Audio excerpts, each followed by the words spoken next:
Welcome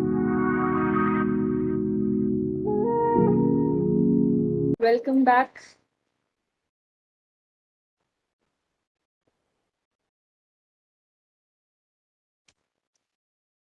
Okay, so we started with the chapter Natural Vegetation and Wildlife. I hope whatever we did in the last lecture, you have understood it clearly. It's a simple and easy chapter that there are no as such concepts नहीं है यहाँ पर as such कुछ भी. Only simple definitions हैं कुछ and factors हैं जो natural vegetation को अभी तक affect करते हैं.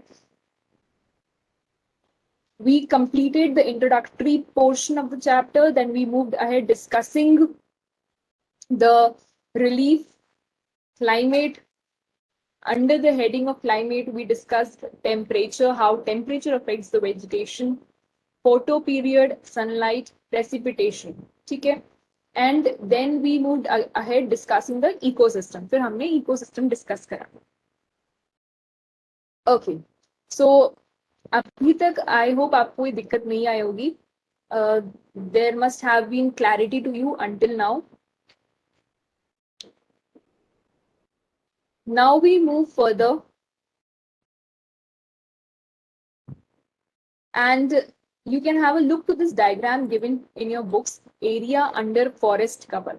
So this is the figure which is telling you that how much area state wise it is telling you state wise कि कौन से स्टेट में कितना एरिया जो है वो फॉरेस्ट कवर में आता है. ठीक है. So you can see Arunachal प्रदेश,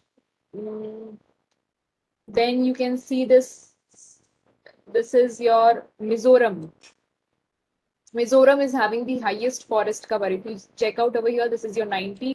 और यहाँ से अगर आप देखेंगे तो मिजोरम जो है उसका हाईएस्ट फॉरेस्ट कवर दिखाई दे रहा है. ठीक है. So why what's the reason forest cover यहाँ इतना ज्यादा क्यों है? बिकॉज यहाँ गुड अमाउंट ऑफ रेनफॉल होती है. ठीक है. आपको पता है eastern part of the country में, नॉर्थ ईस्टर्न रीजन्स जो है वहां पर बहुत अच्छी रेनफॉल होती है. एंड हमने क्लाइमेट पढ़ लिया है, मॉनसून डिस्कस कर लिया, वेयर बाय वी नो कि आपकी बे ऑफ बंगाल ब्रांच जो है वो सबसे पहले जाकर के आपके नॉर्थ ईस्टर्न स्टेट्स में ही बारिश देती है. And Mizoram is one of that state. So वहां पर बहुत अच्छी रेनफॉल होती है. ठीक है. एंड दैट इज वाई आप देखेंगे नॉर्थ ईस्ट के अंदर फॉरेस्ट कवर भी काफी है. Okay. So today's topic is types of vegetation. आज जो हम पढ़ने वाले हैं that is your types of vegetation. ठीक है. अभी तक हमने सिर्फ एक जनरल डिस्कशन करा था वेजिटेशन को लेकर के, मीनिंग देखी थी कि नेचुरल वेजिटेशन का मीनिंग क्या होता है. ठीक है. Now we are moving ahead further and we'll be discussing over types of vegetation. So the following major types of vegetation may be identified in our country are, आप देखिए कौन कौन सी types of vegetation है जो हमारी country में मिलती हैं. ठीक है. First is tropical evergreen forest. आप सिर्फ अभी नाम्स देखें, listen the names very carefully. ठीक है. आप नेम्स को सुने बहुत ध्यान से. पहला है ट्रॉपिकल एवरग्रीन फॉरेस्ट. ठीक है. Second is your tropical deciduous forest. Third is tropical thorn forest and scrubs. Fourth montane forest and fifth is mangrove forest. ठीक है. So first is tropical evergreen forest. Evergreen जो कि हमेशा green रहते हैं, इसके नेम से ही आपको समझ में आ रहा होगा. Then we will study about tropical deciduous forest. After that, tropical thorn forest and scrubs. अब आप देखिए यहाँ लिखा है tropical. That means ये सारे एक particular similarity है. इन तीनों में एक similarity है. That is tropical. Then montane forest and mangrove forest. ठीक है. So we begin with the first one, that is your tropical evergreen forest. आज हम आपके शुरुआत करते हैं टाइप्स ऑफ वेजिटेशन की. एंड सबसे पहले हम आज कवर करेंगे ट्रॉपिकल एवरग्रीन फॉरेस्ट. सो देखिए, tropical evergreen forest, these forests are restricted to heavy rainfalls. ये फॉरेस्ट ऐसे फॉरेस्ट हैं जहां पर आप देखेंगे बहुत तेज बारिश होती है, वेरी हेवी रेनफॉल्स. ठीक है. बहुत हैवी रेनफॉल्स आपको देखने को मिलती हैं। इस मैप में आप देख सकते हैं यहाँ पर ट्रॉपिकल एवरग्रीन फॉरेस्ट। तो tropical evergreen forest are visible to you in the areas जहाँ पर बहुत हैवी रेनफॉल्स होती हैं। आप देखिए यहाँ पर ये पूरा रीजन जो है ये ट्रॉपिकल एवरग्रीन फॉरेस्ट का रीजन है। बिकॉज यहाँ रेनफॉल, अगर आपको याद हो तो हमने करा था, जब हम आपको क्लाइमेट कर रहे थे, हमने डिस्ट्रीब्यूशन ऑफ रेनफॉल किया था। देयर बाय वी सॉ लगभग 400 सेंटीमीटर्स ऑफ रेनफॉल आपको मिलती है इधर। This is your Meghalaya, Mizoram, Assam region, north eastern state region. ये आपका western coastal plains, western Ghat वाला रीजन आ गया, जहां पर आपके अरेबियन सी ब्रांच हिट करती है, यहाँ पर स्ट्राइक करती है। ठीक है, so this is your tropical evergreen forest. तो ट्रॉपिकल एवरग्रीन फॉरेस्ट आपको उन एरियाज में मिलेंगे जहां पर हैवी रेनफॉल होती है। Also you can see here these are your Andaman and Nicobar islands and Lakshadweep islands, यहाँ पर भी आप देख सकते हैं। Here also you will find tropical evergreen forest. Reason being because monsoon की ब्रांच आपकी आती है और यहीं पर वो सबसे पहले स्ट्राइक करती हैं। ठीक है, सो दैट इज वाई आप देखते हैं कि यहाँ पर आपको ट्रॉपिकल एवरग्रीन फॉरेस्ट दिखाई देता है। Next we move ahead. They are at their best in areas having more than 200 centimeters of rainfall with a very short dry season. तो आप देखें तो एवरग्रीन फॉरेस्ट में कितनी अमाउंट ऑफ रेनफॉल आपको मिलेगी? 200 सेंटीमीटर्स ऑफ रेनफॉल। ठीक है, देन बहुत ही मतलब शॉर्ट ड्राई सीजन होता है, ऑलमोस्ट ये ड्राई कभी रहते ही नहीं है, हर वक्त यहाँ आपको बारिश मिलेगी। The trees reach great height up to 60 metres और इवन अबव। आप देखते हैं कि इनकी हाइट जो है ये काफी लंबे होते हैं, 60 मीटर्स तक इनकी हाइट पहुंच जाती है। Since the region is warm and wet throughout the year, it has luxuriant vegetation of all kind, क्योंकि ये रीजन बहुत ही ज्यादा वार्म रहता है। ट्रॉपिकल एवरग्रीन की बात कर रहे हैं, तो जो आपके ट्रॉपिकल रीजन्स हैं, दैट इज योर, ये आपका 0 डिग्री था इक्वेटर का, इसके अगर आपके ट्रॉपिकल रीजन्स पे, this was also your tropical region, northern hemisphere and southern hemisphere, right. So this was also your tropical region, this was also your tropical region. तो यहाँ आपको पता है सनरेज डायरेक्ट फॉल करती हैं, दैट इज वाई ये जो areas हैं ये यहाँ पे टेम्परेचर्स भी ज्यादा रहते हैं, दीज आर वार्म एरियाज। ठीक है, और यहाँ आप देखते हैं कि बारिश भी बहुत होती है। This is the region where you see that there is good amount of rainfall. So that is why you will find कि यहाँ पर आपको बहुत वेराइटी ऑफ वेजिटेशन मिलेगी। You will find trees, shrubs, creepers, giving it a multi-layered structure. Giving it a multi-layered structure, that means आप यहाँ एक diagram दे रखा है ट्रॉपिकल एवरग्रीन फॉरेस्ट का। इस डायग्राम में देखो किस तरीके से इसको मल्टी लेयर्ड स्ट्रक्चर मिलता है, right. They keep on growing for so long, देखो इतने लंबे लंबे हो जाते हैं ये। मल्टी लेयर्ड स्ट्रक्चर आपको दिखाई दे रहा होगा, यहाँ तक की एक लेयर है, फिर this is the second layer, ये थर्ड लेयर।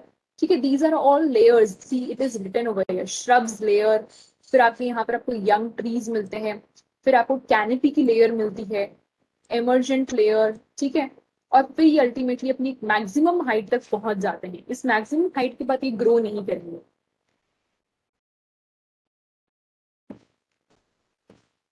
देन नेक्स्ट आप देखें, there is no definite time for trees to shed their leaves. तो बेसिकली एवरग्रीन फॉरेस्ट हमेशा एवरग्रीन रहते हैं, ऐसा कोई टाइम पीरियड नहीं आता है जब इनके लीव्स शेड हो जाएं। शेड का मतलब गिर जाएं। ठीक है, पतझड़ का मौसम आता है, आप सबने सुना भी होगा, आपने देखा भी होगा, आपके घर में अगर पेड़ वगैरह हैं तो इनमें से लीव्स गिरने लगती हैं, तो that is the time when the leaves start shedding. पर यहाँ पर आप देखेंगे कि एवरग्रीन फॉरेस्ट बेल्ट जो है, यहाँ पर कभी भी ट्रीज शेड नहीं करेंगे अपने leaves. As such these forest appear green all the year round, और पूरे साल आपको ये ग्रीन दिखाई देंगे। Some of the commercially important trees of this forest are ebony, mahogany, rosewood, rubber and cinchona. ये कुछ इसके commercially important trees हैं, trees which are important from the point of trade, commercial activity. ठीक है, economic activity के point of से जो trees important होते हैं, वो आपको इस रीजन में जो ट्रीज मिलते हैं वो कौन कौन से हैं? They are ebony, they are mahogany, they are rosewood, they are rubber and then you have cinchona. ठीक है,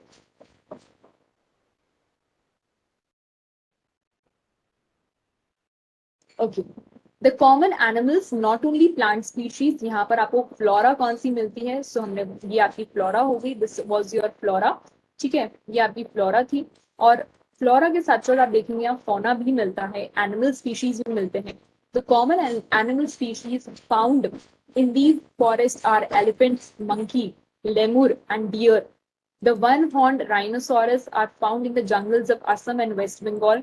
Besides these animals, plenty of birds, bats, sloth, scorpions, snails, they are also found in these jungles. ठीक है, so यहाँ पर आपको ज्यादातर चीजें याद करनी है, कितनी रेनफॉल होती है, इनके कैरेक्टरिस्टिक्स क्या क्या है, यहाँ पर आपको कौन सी फ्लोरा मिलती है, कौन सी फौना मिलती है, इन पॉइंटर्स के बेसिस पे आप याद करिएगा तो आपको याद हो जाएंगे।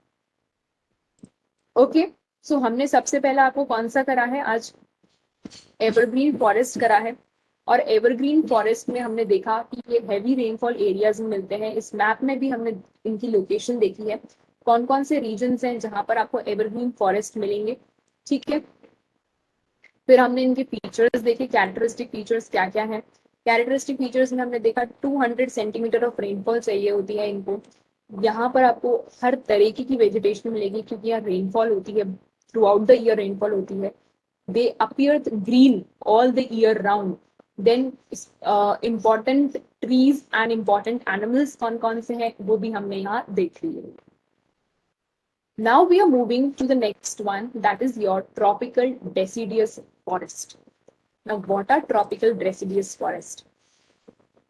These are the most widespread forest of India. अगर आप देखें तो all over the country जो सबसे ज्यादा trees मिलते हैं, which type of trees are found in majority of the portion of our country? So majority of the trees जो आपको मिलेंगे they are the tropical deciduous forest. कौन से trees मिलते हैं? Tropical deciduous forest. These are the most widespread forest of India. They are also called the monsoon forest. इनको और क्या बोला जाता है? They are also called as the monsoon forest. And is spread over the region receiving rainfall between 200 centimeter to 70 centimeters. तो इनको कितनी rainfall चाहिए? 200 to 70 centimeter rainfall चाहिए। और ये monsoon forest भी बोले जाते हैं। They are also called as monsoon forest. And they are the most widespread forest of India. All over the country आपको ये forest मिलते हैं। Trees of this forest type they shed their leaves for about 6 to 8 weeks in dry summers. तो अगर आप देखें तो ये वाले जो trees होते हैं ये अपनी leaves को shed करते हैं, इनकी leaves shed होती है for about 6 to 8 weeks in dry summer. On the basis of the availability of the water, these forests are further divided into moist and dry deciduous. ठीक है, तो water की availability के according आप देखते हैं कि इन forest को हम divide करते हैं दो में. These forests are divided into two parts.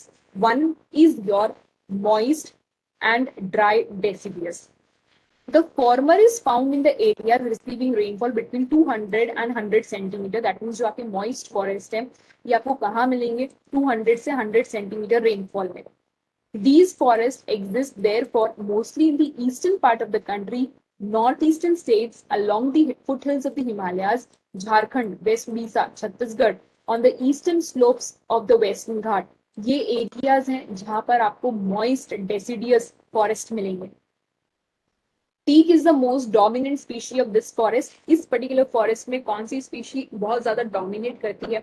That means कि कौन सी species है जो आपको मिलेगी? Dominated species कौन सी है जो हर जगह मिलेगी? That is teak. Bamboo, sal, sheesham, sandalwood, khair, kusum, arjun, mulberry, these are other commercially important species. Commercially important जिनको आप इकोनॉमिक एक्टिविटी के पॉइंट ऑफ व्यू से यूज करते हैं। The dry deciduous forests they are found in the areas. Now this is the second classification. हमने पहला पढ़ा moist, deciduous में दो में डिवाइड करा, moist and dry deciduous. So we completed here moist. हमने यहाँ moist complete करा. Now we are coming to dry deciduous. Dry deciduous forest they are found in the areas having rainfall between 100 to 70 centimeters.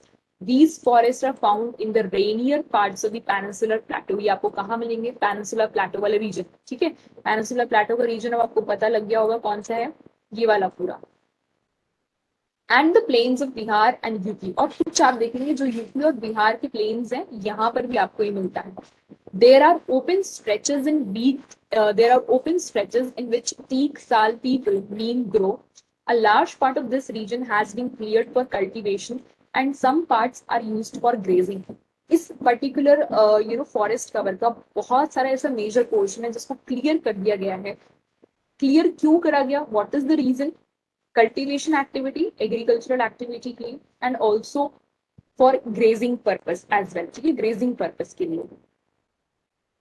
See, you can see these tropical deciduous forests जो कि अपनी leaves को shed करते हैं. In these forests, the common animals found are lion, tiger, pig, deer, and elephant. A huge variety of birds, lizards, snakes, and tortoise are also found here. ठीक है, यहाँ पर हमको और कौन-कौन से animals मिलेंगे? Variety of birds मिलेंगी, lizards मिलते हैं, snakes, tortoises are also found here. Now we come to the next one, that is the thorn forest and the scrubs. So I hope आपको ये clear हो गया होगा. Tropical deciduous forest. Tropical deciduous forest का main जो characteristic feature है वो ये है कि ये अपनी leaves को shed करते हैं.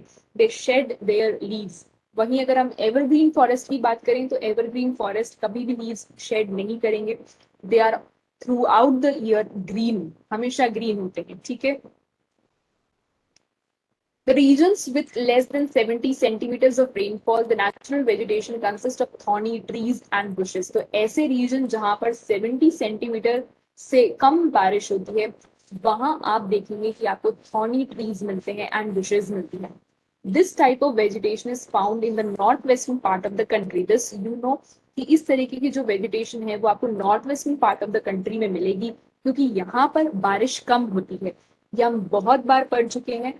This is like just the revision that we are doing again and again कि western part में, north western part में अब आपको दिमाग में बिल्कुल फिट हो जाना चाहिए कि बारिश कम मिलती है. Including the semi-arid areas of Gujarat, Rajasthan, MP, Chhattisgarh, UP and Haryana. Acacias, palms, euphorbias, cacti, these are some of the main plant species. Trees are scattered and they have long roots penetrating deep into the soil in order to get the moisture. अब आपको पता है ये ऐसे areas हैं जहां पर बारिश ही नहीं होती है, तो दैट इज वाई आप ये देखेंगे कि ये जो ट्रीज होते हैं बेसिकली इनकी जो रूट्स होती है ना वो बहुत लॉन्ग एंड डीप रूट्स होती है. The roots are very very deep क्योंकि इनको मॉइस्चर चाहिए होता है, रूट्स को पानी चाहिए होता है. तो ये क्या करते हैं, रूट्स जो है बहुत डीप हो जाती है, बहुत नीचे तक इनकी रूट्स होती है. ठीक है. The stems are succulent to conserve the water basic. तो इनकी जो ट्रीज की स्टेम्स होती हैं वो ट्रीज की स्टेम्स ऐसी होती हैं जो कि वाटर कंजर्व कर सके, वाटर को अपने अंदर होल्ड कर सके. Leaves are mostly thick and they're small to minimise evaporation. ठीक है, लीव्स जो है आप देखते हैं बहुत थिक होती हैं, मोटी होती हैं, मतलब जो की विद होगी या ब्रॉडनेस होती है वो बहुत ज्यादा थिक होती है. एंड देर स्मॉल, छोटी छोटी होंगी. ठीक है, बड़ी बड़ी नहीं मिलेगी. You will not find so huge and big leaves over there. You will find small leaves so that evaporation का प्रोसेस ज्यादा नहीं है. क्योंकि अगर आप देखें जितना लार्ज एरिया होगा उतना ही ज्यादा क्या होगा, इवेपोरेशन का प्रोसेस होगा. लेकिन अगर बहुत छोटी सी लीव होगी, बहुत छोटा सा ही कैक्टस होगा तो आप देखेंगे कि ज्यादा इवेपोरेशन हो ही नहीं पाएगा. These forests give way to thorn forest and scrubs in arid areas. So these forests give way to thorn forest and scrubs in arid areas. So basically जो आपका राजस्थान वाला रीजन है ये एरिड रीजन कहलाता है. It is called as arid. Arid क्यों बोलते हैं इसको? क्योंकि ड्राई एरियाज होते हैं, यहाँ इतना रेनफॉल नहीं होता है. दैट इज वाई इनको एरिड एरियाज बोलते हैं. और इसी वजह से आप यहाँ देखते हैं कि यहाँ पर आपके थॉर्न फॉरेस्ट एंड स्क्रब्स देखने को मिलेंगे. सी दिस यू कैन सी, ये आपके कैक्टस वगैरह देखने को मिल रहे हैं आपको. See this. और लीव्स भी देखो कितनी छोटी छोटी लीव्स हैं. अगर आप राजस्थान के स्टेट में हैं तो प्लीज आप ये बात नोट करें कि आप कोई वेस्टर्न स्टेट्स में हैं तो लीव्स को नोटिस करें कि you will find very small small leaves. In these forests, the common animals are rats, mice, rabbit, fox, wolf, tiger, lion, wild ass, horses and camels. यहाँ पर आपको ये animals हैं. Basically ये क्या कहलाएंगी? Fauna. What you will call them? Fauna. तो fauna कौन कौन सा है यहाँ पर the thorn forest and scrubs में? The thorn forest and scrubs में आपको कौन कौन से फौना मिलता है? That is your rat, mice, rabbit, fox, wolf, tiger, lion, wild ass, horses, and camels. All right. So with this we complete the thorn forest and the scrubs. ठीक है, हम thorn forest and scrubs complete करते हैं. सी यहाँ पर आपको इस chapter में ज्यादातर चीजें याद ही करनी है. आपको ये ट्रीज जो फॉरेस्ट है ये आपको याद करने पड़ेंगे. कौन से फॉरेस्ट में क्या क्या कैरेक्टरिस्टिक फीचर्स हैं, ये फॉरेस्ट आपको कौन कौन से एरियाज में मिलेंगे. ठीक है, इसमें ऐसा कुछ समझने वाला टॉपिक नहीं है कि आपको यहाँ कॉन्सेप्ट समझना हो. It is more of learning part ज्यादा है. Then we have your montane forest. इसके बाद में आता है आपका मॉन्टेन फॉरेस्ट. मॉन्टेन से ही आप समझ सकते हैं कि जो वर्ड है, इस वर्ड को सुनते ही आपको पता लग रहा होगा कुछ माउंटेन से रिलेटेड होगा. कहीं ना कहीं इस वर्ड का कनेक्शन माउंटेन के साथ में है. So in mountainous areas, the decrease in temperature with increasing altitude leads to the corresponding change in the vegetation. आपको पता है mountainous areas के अंदर क्या होता है, जैसे जैसे हम ऊपर जाते जाते हैं ऑल्टीट्यूड इंक्रीज होता जाता है, वैसे वैसे टेम्परेचर क्या होता है, कम हो जाता है. एंड दैट इज वाई आप ये देखेंगे कि आपको नेचुरल वेजिटेशन में भी डिफरेंस दिखेगा. As such, there is a succession of natural vegetation belt in the same order as we see from tropical to tundra region. Tropical regions आपके equator के पास वाले, ये आपके ट्रॉपिकल रीजन्स हो जाएंगे पूरे. These will be your tropical region. और जो आपके पोल्स के पास में होंगे that will be called as tundra. ठीक है, जो पोल्स के पास वाले रीजन होते हैं उनको बोलते हैं tundra region.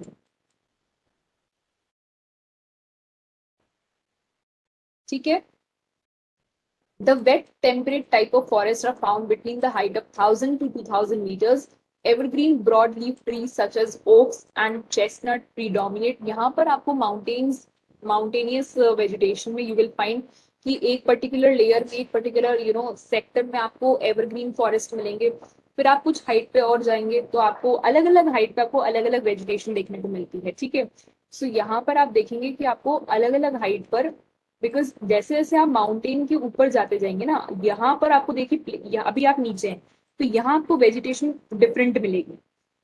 As soon as you move up here you will find a different type of vegetation. ठीक है, so wet temperate type of forest they are found between the height of 1000 and 2000 meters. This is one wet temperate type.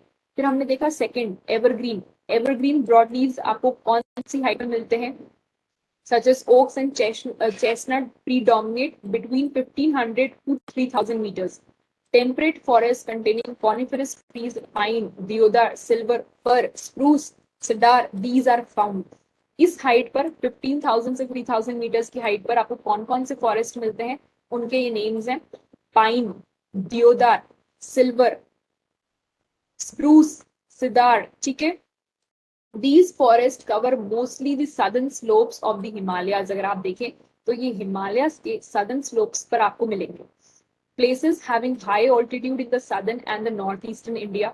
At higher elevation, temperate grasslands are very very common. अगर आप और ऊपर जाएंगे higher elevations में तो वहां पर आप देखेंगे कि temperate grasslands बहुत common होते हैं. At high altitude, generally more than 3,600 meters above the sea level, temperate forest and grasslands give way to alpine vegetation.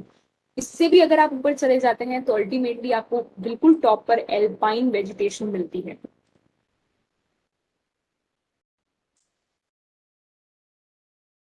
Silver fir, junipers, pines, birches, these are the common trees of these forests. However, they get progressively stunted as they approach the snow line.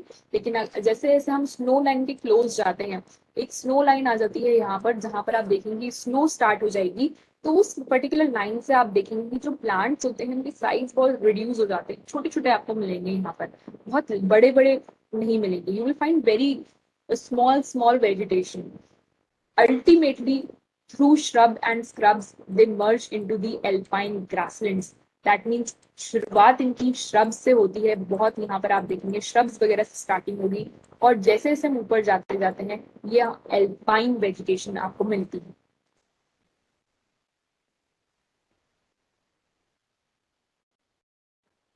They are used extensively for grazing by nomadic tribes like the Gujars and Bakadwalas. तो ये tribal names हैं, basically ये tribes की names हैं जो कि अपने animals के साथ में एनिमल्स को ग्रेज कराने निकलते हैं. ये नोमैडिक हर्डर्स होते हैं जो कि एक जगह से दूसरी जगह अपने एनिमल्स के साथ में मूव करते रहते हैं. ठीक है, सो ये इनके लिए बहुत इंपॉर्टेंट है बिकॉज ये अपने एनिमल्स को लेकर के ग्रेस करते हैं यहाँ पर. ठीक है, at higher altitude mosses, lichens, they form part of tundra vegetation. The common animals found in these forests are Kashmir stag, spotted deer with sheep, jack, rabbit, Tibetan antelope, yak, snow leopard, squirrels, then shaggy horned wild ibex, bear, and rare red panda, sheep and goats with thick hair. अगर आप देखें तो इन animals के बहुत ज्यादा बाल होते हैं बॉडी पर. They have so heavy hairs. ठीक है, बहुत हैवी हेयर्स होते हैं. Then we have the mangrove forest. Now we will be talking about mangrove forest. ठीक है,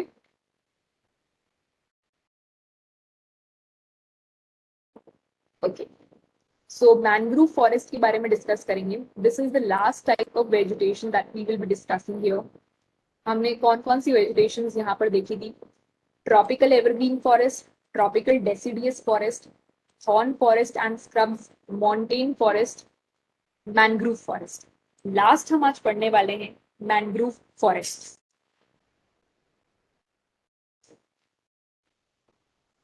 The mangrove tidal forests are found in the areas of coastal influenced by the tides. तो basically आपको जो mangrove forest है ये आपको coastal regions में मिलते हैं. ठीक है, आपको कोस्टल रीजन्स में मिलते हैं जहां पर टाइड्स आती हैं.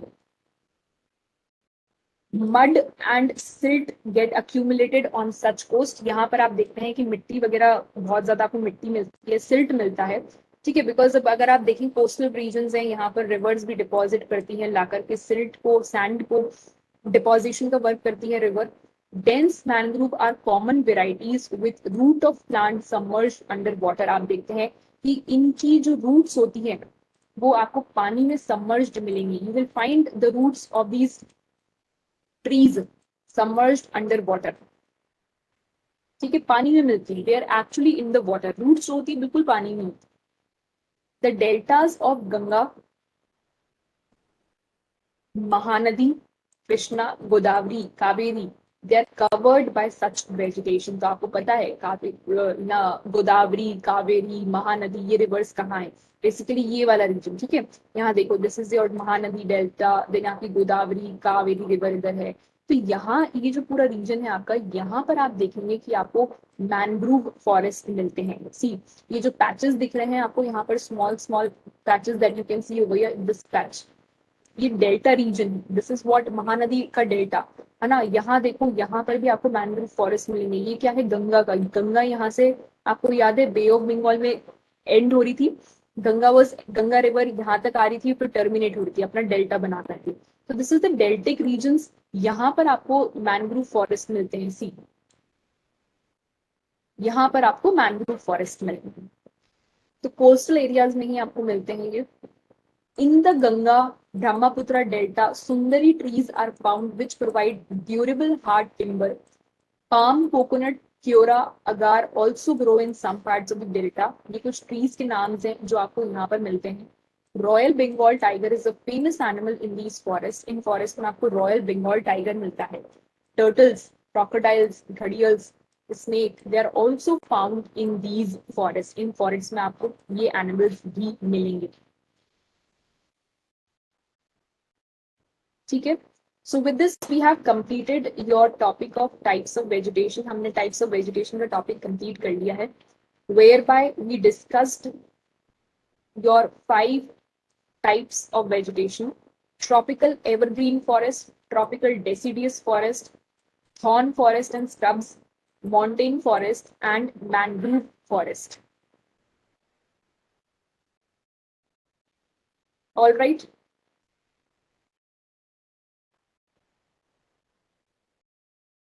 Okay. ये मैप आप प्रैक्टिस करेंगे, ये मैप अपनी कॉपीज में बनाएंगे. Please do make this map in your notebooks.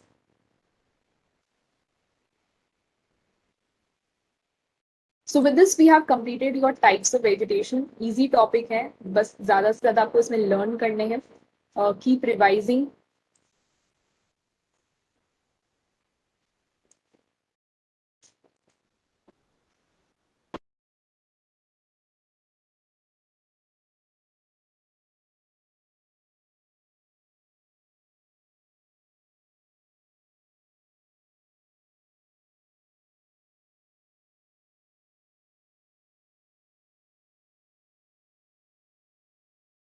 So we can see that we have completed this topic. We can once again go through it. Tropical evergreen forest, there are some specific characteristics. सबके specific characteristics हैं, इनको आप देख लीजिएगा एक बार वापस से ध्यान से. आप लेक्चर सुनेंगे, you will be able to understand. So thank you everyone. We will continue with the chapter and we'll try to finish in the next series of lectures. So thank you and good day.